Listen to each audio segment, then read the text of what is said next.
Okay, so today I'm going to really quickly jump into the 5E inquiry model. It's a great way to teach our science lessons. Now, we use this model for many reasons. Let me scroll right here. Whoa, sorry. Okay, so the 5E inquiry model is a teaching framework. It is a inquiry-based learning process. We use this framework to guide students to have these inquiries. The model is designed to engage students in active learning and to promote the development of critical thinking skills. So our 5 E's are as follows: engage, explore, explain, elaborate, and evaluate. So our first one we're going to talk about is engage. Now these 5 E's kind of sum up what each of these stages are. I will talk about them a little bit more. So for engage, our goal is to stimulate students' curiosity and interest in the topic being taught.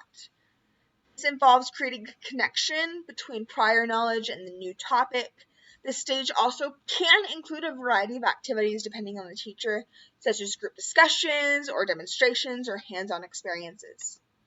The next stage is explore. For explore, our goal is to investigate the topic through hands-on experiences, experiments, or other interactive activities. This is like the meat of the lesson where the students are discovering the answer to the essential question. Okay, students are discovering concepts and ideas for themselves and developing their own understanding and ideas.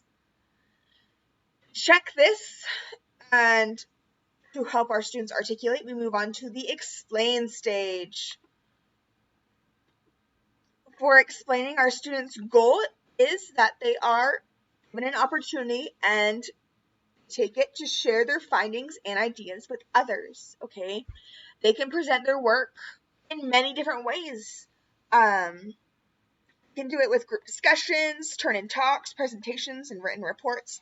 I used to use something called Flipgrid a lot, where students would get on and video themselves explaining what they learned and presenting their worksheet. There's a different website I use now because Flipgrid isn't a website anymore. But it's a great way for students to develop their communication skills and clarify their understanding of the topic being taught. Next, we have elaborate. And just like this picture shows, we're stretching what they already know, what we just taught. Goal of elaborate is to give our students more opportunities to deepen their understanding. Now for elaborate, this can vary teacher by teacher and based on our time constraints. Some different ways teachers do this for elaborating is they do extension activities, have students do further research or application of the concepts they're learning to new situations. They're given more criteria for explore stage, or they do a different experiment. It's all about taking what they just learned and deepening their knowledge, making more connections, making it count. And our last stage is evaluate, which is something we do all the time as teachers. This stage, the goal is to assess student learning and understanding of the topic being taught.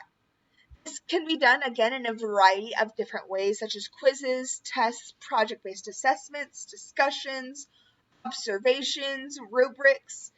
Another really important part of this evaluation stage is that feedback is provided to students about how they learned and how they did on our learning target and answering our essential question. As teachers, we also get feedback based off of how our students learned overall about how the lesson went. So just to recap, the 5 E's were engage, explore, explain, elaborate, and evaluate. And these help develop science literacy in different ways, okay? They improve and grow conceptual science understanding. For engagement, it sparks curiosity and interest for students, so they're excited about what's being taught. For exploration, students are able to investigate and discover hands-on learning and connecting to the topic being taught. Explain, students get to practice connecting their experiences to what's being taught, deepening their comprehension and understanding of the topic being taught. For elaborate, students get to apply what they just learned in new contexts, and this reinforces what they just learned, helping it stick in their brains. And finally, for evaluate, students are assessing their understanding and making sure that they understand the concepts being taught. So these are our 5 E's, and these are a great way to make sure that we are supporting science literacy, which is so crucial. Thank you.